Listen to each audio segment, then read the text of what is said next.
কেমন আছো প্রিয় শিক্ষার্থীরা? চলে আসলাম প্রথম যেটি লেকচার ছিল লেখচিত্র তার দ্বিতীয় ভিডিওতে। আমরা পার্ট পার্ট করে ভিডিওটা দেখাচ্ছি যেন তোমাদের বুঝতে সুবিধা হয়, তোমরা একটু শর্ট ব্রেক নিতে পারো। এখন তোমাদের সামনে আমি কিছু সমীকরণ তুলে ধরছি। সমীকরণগুলো দেখতে পাচ্ছ কনিক সেকশনস। তোমরা বলতে পারো যে ভাই কনিকের বিষয়টি এখানে নিয়ে আসলেন কেন? এখানে প্রশ্নটি এরকম হতে পারে, উত্তরটি হচ্ছে যে তোমরা দেখেছো যে প্রাচ্যের ক্ষেত্রে সঞ্চারপথের সমীকরণ সেটি খুব গুরুত্বপূর্ণ সমীকরণ, কেননা অনেক বড় বড় যেগুলো জটিল অঙ্ক সেই সমীকরণ থেকে আসে। এখন প্রাচ্যের ক্ষেত্রে যে সমীকরণটি হয় সঞ্চারপথে সেটি একটি মনে করো যে প্যারাবোলা। এখন প্যারাবোলা জিনিসটা কি সেটা হয়তো বা আমরা অনেকে উপলব্ধি করতে পারি না, বুঝতে পারি না। সেক্ষেত্রে আমরা এখানে তোমাদের অনেকগুলো কণিকের বিষয়াদি দিয়ে দিলাম। এখন এখানে আমরা যেটি উপস্থাপন করেছি, প্রথমে বৃত্তের সমীকরণ দিয়েছি, উপবৃত্ত এলিপস তার আমরা সমীকরণ দিয়েছি, এভাবে আমরা অধিবৃত্ত, হাইপারবোলা, প্যারাবোলা, পরাবৃত্ত সর্বশেষ দিয়েছি।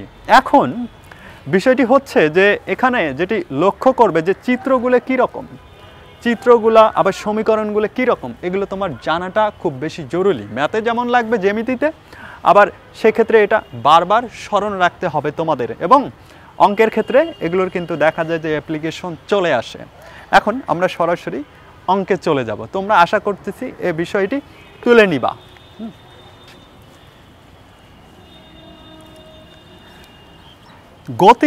গতি এমনই একটা চ্যাপ্টার, এই চ্যাপ্টার থেকে ভর্তি পরীক্ষা অবশ্যই প্রশ্ন আসবে, সেটা যে কোনো ধরনের ভর্তি পরীক্ষা হোক। আমরা চেষ্টা করছি একদম শূন্য লেভেল থেকে একদম এডমিশন লেভেল পর্যন্ত করানোর জন্য।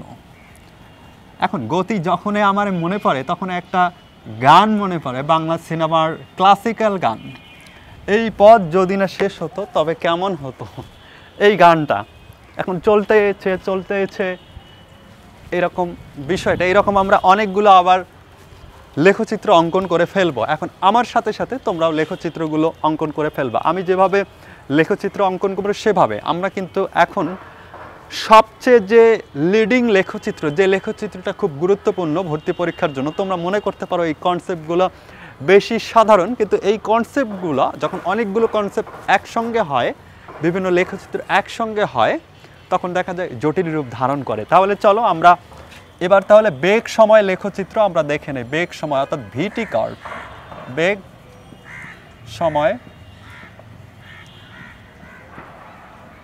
লেখচিত্র শিরোনামটি দিয়ে ফেললাম আমরা। এখন আমরা চলো শুরু করি।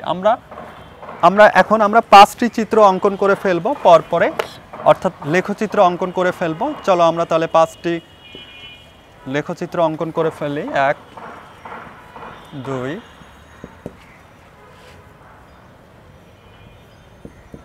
3। এই লেখচিত্রগুলো যে অঙ্কন করব এগুলো তুমি সাথে সাথে তোমার বৈশিষ্ট্যগুলো লিখে নিবা। কোন লেখচিত্রের কী কী বৈশিষ্ট্য দেখতে পাওয়া যায়। তোমার কিন্তু প্রশ্নে একটা লেখচিত্র দিয়ে বলতে পারে যে এই লেখচিত্রের বৈশিষ্ট্যগুলো লেখো, কোনটি এই লেখচিত্রের বৈশিষ্ট্য নয়, এই ধরনের প্রশ্ন কিন্তু আসতে পারে।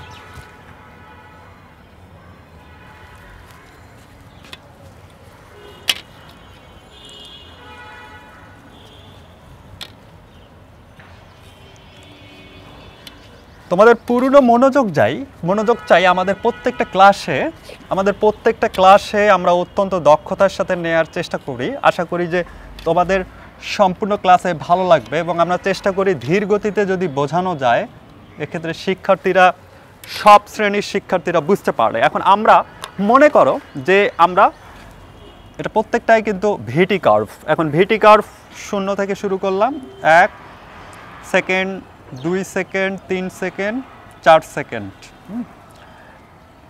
ভিটি কার্ভ। এবং এই দিকে যদি আমরা ধরি 5 metre per second, 10 metre per second, 15 metre per second, এভাবে আমরা 20, 25 এভাবে ধরতে পারি। এখন এই লেখচিত্রের বেলায় আমি যদি 0 বিন্দু থেকে শুরু করি, মনে করো 0 বিন্দু থেকে অনেক সময় বলা হয়ে থাকে না এই সরলরেখাটি মূল বিন্দুগামী,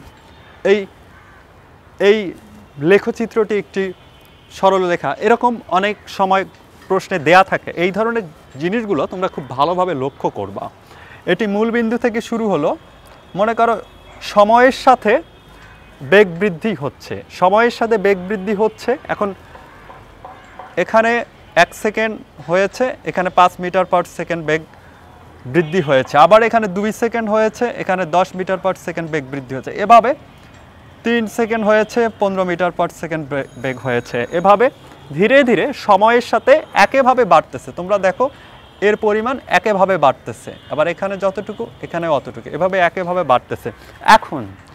এখন তোমরা এই লেখচিত্র থেকে এর বৈশিষ্ট্য কি কি পাও? এটি একটি নিঃসন্দেহে মূল বিন্দুগামী লেখচিত্র, আবার সময়ের সাথে বেগ বৃদ্ধি পাচ্ছে, অর্থাৎ এখানে কিন্তু সমতরণ হচ্ছে। এটি তোমাদের মনে রাখতে হবে। আর কি কি বৈশিষ্ট্য পাও আমি যেগুলো বললাম সেগুলোর বাইরে সেগুলো কিন্তু তুমি লিখতে পারো। আবার এখানে আমরা একইভাবে যেহেতু ভিটি, এখানে আমরা 0 থেকে শুরু করলাম, 1 সেকেন্ড, 2 সেকেন্ড, 3 সেকেন্ড, 4 সেকেন্ড, আবার একইভাবে আমরা 5, 10, 15, এটা হচ্ছে ভিটি, যেহেতু এটা আমরা ওয়াই অ্যাক্সিস বরাবর ভি নিয়েছি, এক্স অ্যাক্সিস বরাবর আমরা টি নিয়েছি। এখানে একই রকম লেখচিত্র। এখন আমরা যদি মনে করো যে শুরুর বেগটা 0 মিটার পার সেকেন্ড ছিল না, তাহলে শুরুর বেগটা 10 মিটার পার সেকেন্ড বেগে চলতেছে, এখন সমবেগে যদি চলে, অর্থাৎ সময় বাড়তেছে কিন্তু বেগ কিন্তু বাড়তেছে না, বেগ সমানে রয়েছে, সমান সমান সমান। এই লেখচিত্রের বৈশিষ্ট্যটা কি? এই লেখচিত্রের বৈশিষ্ট্যটা নিঃসন্দেহে এটা মূল বিন্দুগামী লেখচিত্রটা, ভিটি কার্ভ না। আবার আরেকটি বৈশিষ্ট্য দেখো, এটা সমবেগে চলতেছে। সমবেগে চললে কোন সূত্রে অ্যাপ্লাই হয়? এস ইকুয়াল ভিটি সূত্র অ্যাপ্লাই হয় এইটার ক্ষেত্রে, সমবেগে।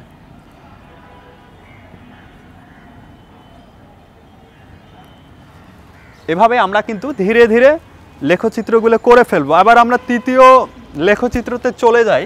একইভাবে আমরা আরেকটি লেখচিত্র অঙ্কন করি, তৃতীয় যেটি আমি কথা বললাম, 1, 2, 3, 4 সেকেন্ড।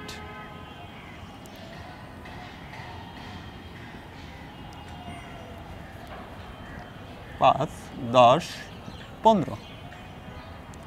এখন এর ক্ষেত্রে দেখো, এখানে আমি এরকম একটি সরল রেখা দেব। আমি যদি 15 এইদিকে নেই, এইদিকে আমি 3 নিলাম মনে করো, তাহলে সুবিধা হয়। অর্থাৎ এখানে একটি মজার বিষয় দেখো যে এখানে অনেকটা মানে বিপরীত ধরনের সম্পর্ক তৈরি হচ্ছে, অর্থাৎ বেগ বাড়তেছে, সময় কমতেছে, বেগ বাড়তেছে, ব্যাপারটা এরকম অনেকটা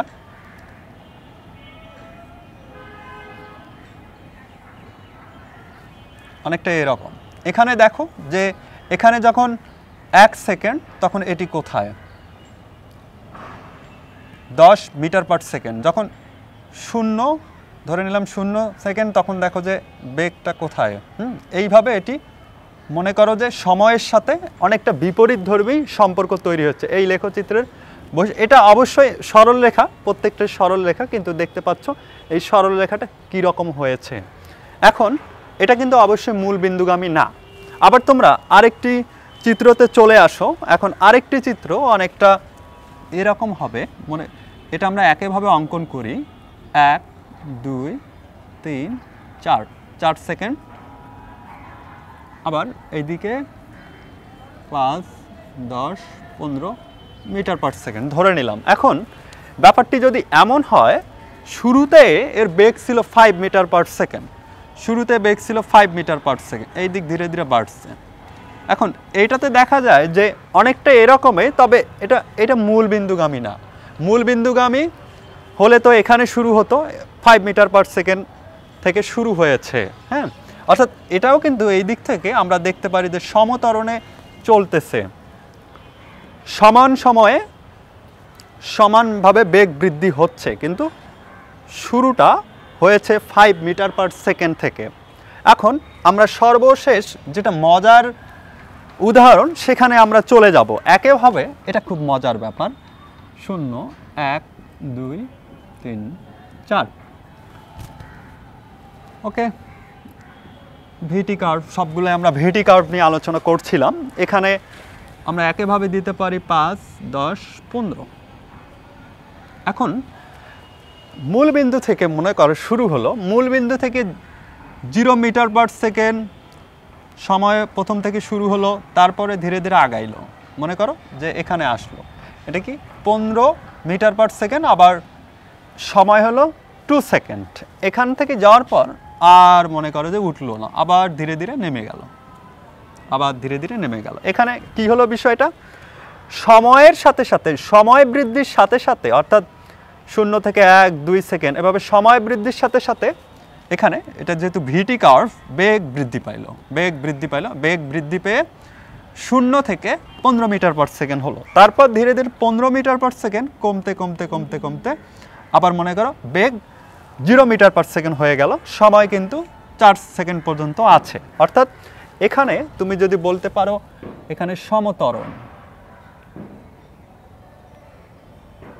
সমত্বরণ হচ্ছে প্রথমে ওঠার সময়, আবার এখানে বলতে পারো সমমণ্ডন।